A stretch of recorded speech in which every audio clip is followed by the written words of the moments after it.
Welcome to the Thing About the Salem Witch Trials. I'm Josh Hutchinson. This is Sarah Jack.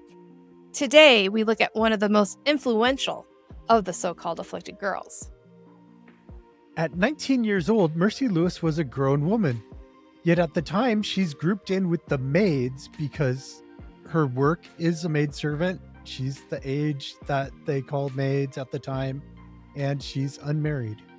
Mercy was a prolific accuser.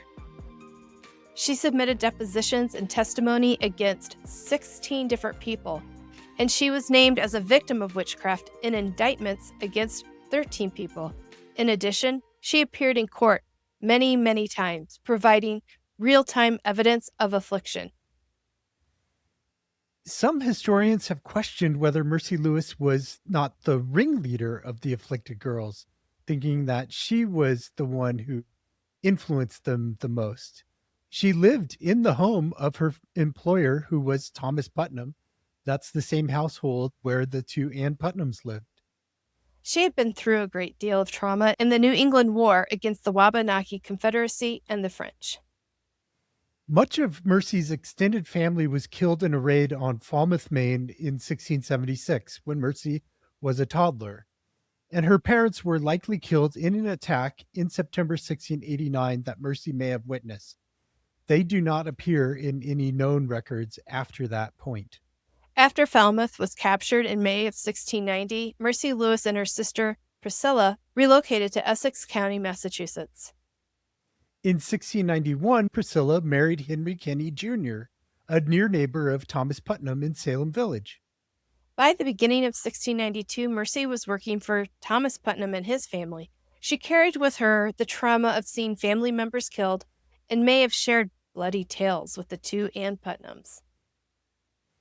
Mercy was first mentioned as afflicted in the March 19th warrant for Martha Corey and was present at Martha's examination in the Salem Village Meeting House on March 21st. By the 1st of April, Mercy was having profound visions, which former Salem Village minister Deodat Lawson enjoyed recording in the book he wrote about his visit to Salem Village, A Brief and True Narrative. Yeah, during a fit that day, the 1st of April, she reportedly said, "They did eat red bread like man's flesh, and would have had her eat some, but she would not, but turned away her head and spit at them and said, 'I will not eat, I will not drink, it is blood,' etc." She said, "That is not the bread of life, that is not the water of life. Christ gives the bread of life. I will have none of it." Later the same day, Mercy had another fit and said she saw a white man and was with him in a glorious place which had no candles nor sun, yet was full of light and brightness.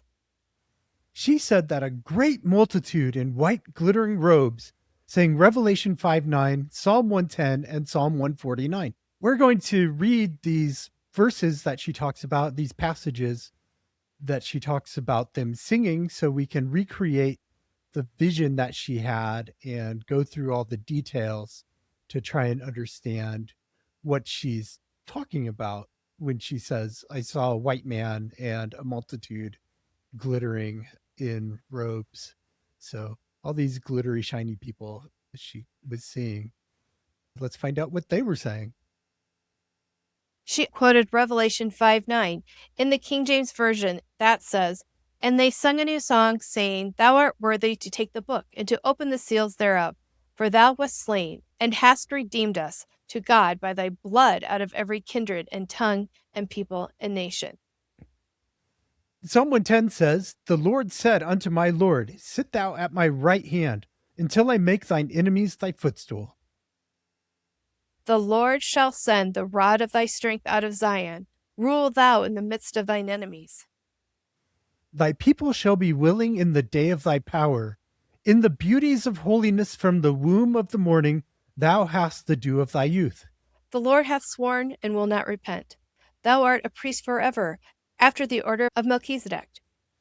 The Lord at thy right hand shall strike through kings in the day of his wrath. He shall judge among the heathen. He shall fill the places with dead bodies. He shall wound the heads over many countries. He shall drink of the brook in the way, therefore shall he lift up the head. And this Psalm 110, by the way, was the focus of a recent sermon series by Samuel Parris that he had gone through over some months at the end of 1691 and the beginning of 1692. So this is fresh in Mercy's mind. The multitude was also singing Psalm 149. Praise ye the Lord. Sing unto the Lord a new song, and his praise in the congregation of saints. Let Israel rejoice in him that made him. Let the children of Zion be joyful in their king. Let them praise his name in the dance. Let them sing praises unto him with the timbrel and harp. For the Lord taketh pleasure in his people. He will beautify the meek with salvation. Let the saints be joyful in glory. Let them sing aloud upon their beds. Let the high praises of God be in their mouth and a two-edged sword in their hand, to execute vengeance upon the heathen and punishments upon the people, to bind their kings with chains and their nobles with fetters of iron, to execute upon them the judgment written. This honor have all his saints. Praise ye the Lord. After all this singing of these psalms and the verse from Revelation was over, Mercy said to herself, "How long shall I stay here? Let me be along with you." She was loath to leave this place and grieved that she would tarry no longer. Minister Deodat reported this. Yeah, and he concluded his account of this April 1st event by writing, "This white man hath appeared several times to some of them," and the white man did appear to some of the other afflicted people as well, "and given them notice how long it should be before they had another fit, which was sometimes a day or a day and a half or more or less. It hath fallen out accordingly." Surprise, surprise. On April 4th, it's recorded that Mercy accused Sarah Osborne and the very small child Dorothy Good of bringing her the devil's book, and Mercy said that Dorothy's specter afflicted her by biting, pinching, and choking. On April 11th, Mercy appeared in court against Elizabeth Proctor and Sarah Cloyce.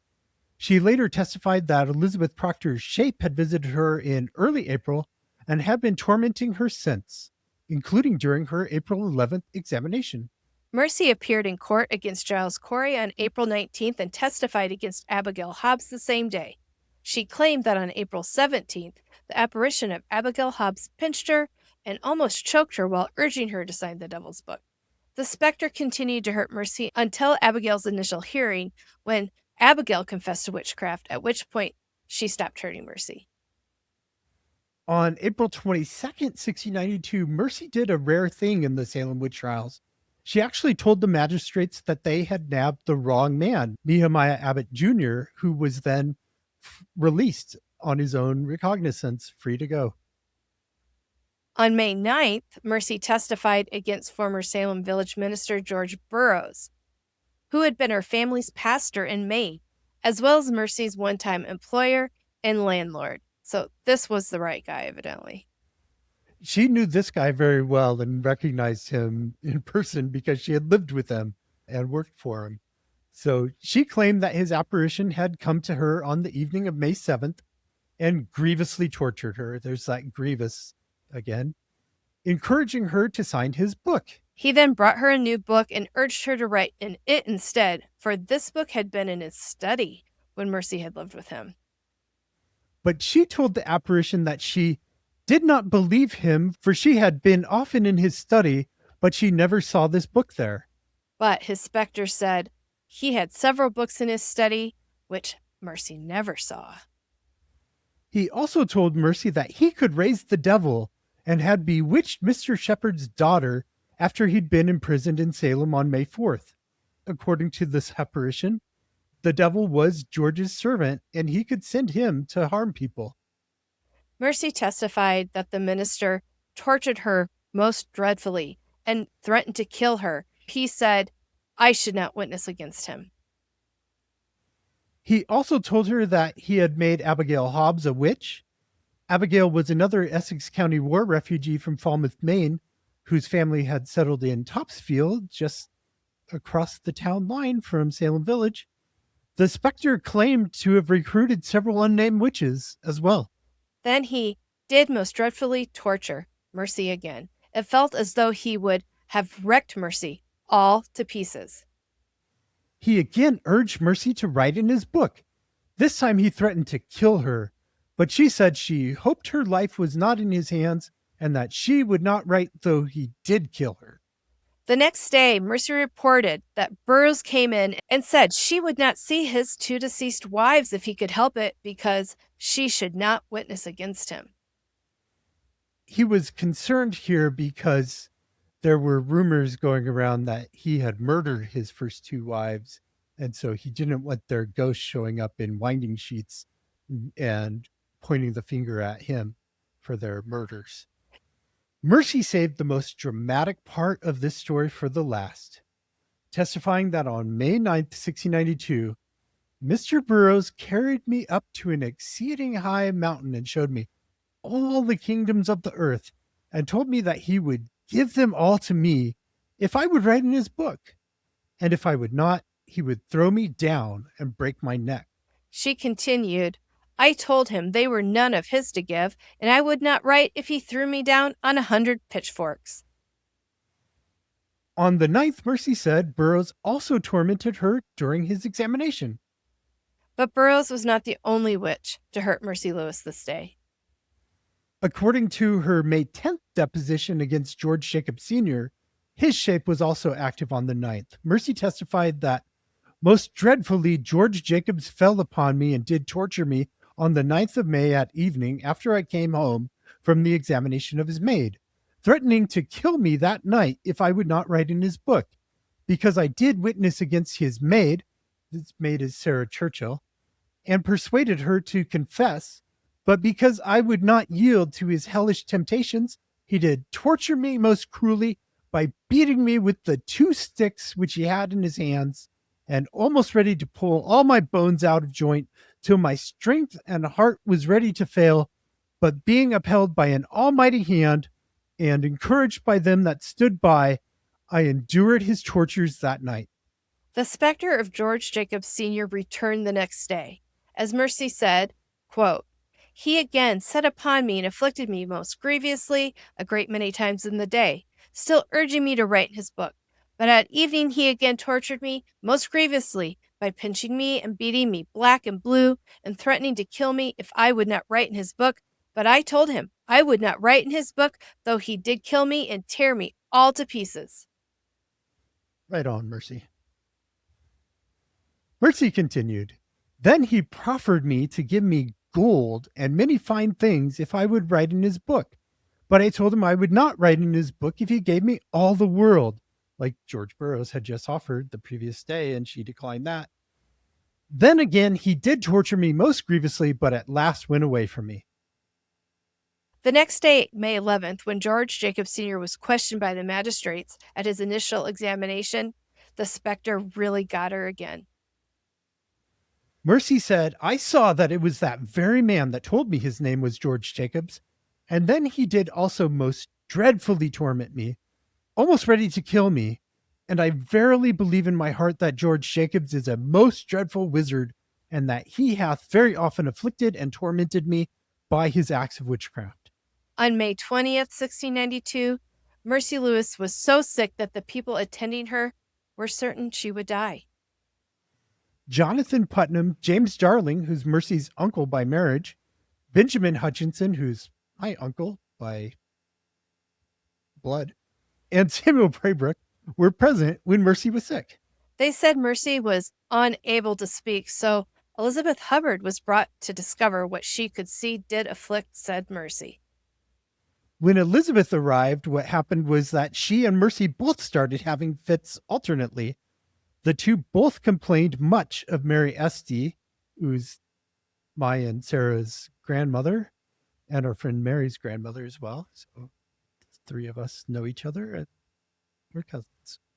Anyways, the 2 both complained much of Mary Esty, who brought the book to said Mercy several times, as the men heard her say in her trances, and vexed and tortured them both by choking and seemingly breathless fits and other fits, threatening said Mercy with a winding sheet and afterwards with a coffin if said Mercy would not sign to her book, with abundance more of vexations they both received from her.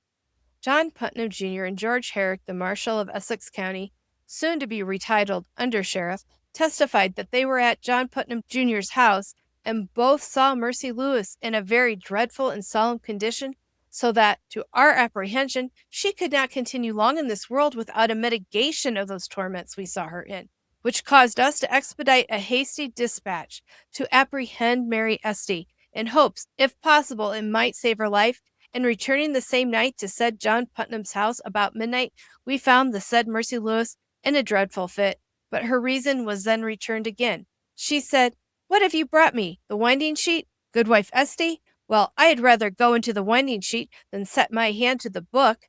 But after that, her fits were weaker and weaker, but still complaining she was very sick in her stomach. About break of day, she fell asleep, but still continues extreme sick, and was taken with a dread fit just as we left her, so that we perceived life in her, and that was all. So Mercy got very sick. The marshal rode to John Putnam Jr.'s house in Salem Village. By the way, the marshal lives in Salem town, so there's several miles between these homes. Then he rode from that house up to Topsfield to arrest Mary Esty, and apparently got back to the Putnam place before midnight. And this all happened in the dark of night. And after all of that, Mercy was still sick.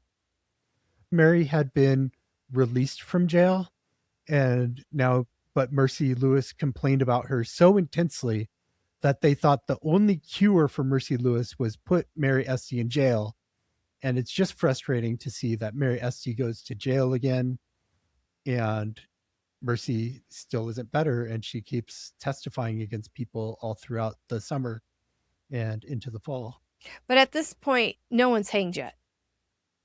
Nobody's hanged yet. We're still May 20th. We haven't started the court of Oyer and Terminer yet, so that's just a couple weeks, well, less than 2 weeks away. The court of Oyer and Terminer and the first trials on June 2nd. So, as if this wasn't prominent enough, she continues to play a more prominent role in the accusations. Yeah, she gets prominenter. So what were these visions that Mercy had? Were they vivid dreams and nightmares, or could they have been make-believe? Could she have been faking her illness and these visions that she was supposedly seeing? We're far from the first to ask these questions. People asked about him right then. Yeah, people ask and wonder and experience. I mean, people experience vivid dreams and nightmares like what she describes. And people make this stuff up too. Her previous employers in Beverly testified that she was a pathological liar. Yeah, and a document dated to June 29th, 1692 by the editors of Records of the Salem Witch Hunt, which I highly recommend you pick up. It's got new transcripts of all of the documents that exist today. There's 998 of them or something. But anyways, in this document, William Bradford, Rachel Bradford, and William Raymond Jr. testified against Mercy Lewis. Though this document is badly damaged, it seems to be saying Mercy Lewis frequently lied to them and stubbornly clung to falsehoods.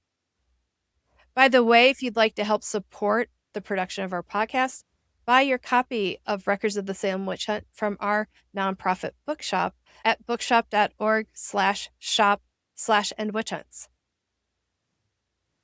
We may never know what Mercy really saw and experienced, but we know that the visions were not reality, that Mercy did not go to the top of a high mountain and see all the kingdoms of the world.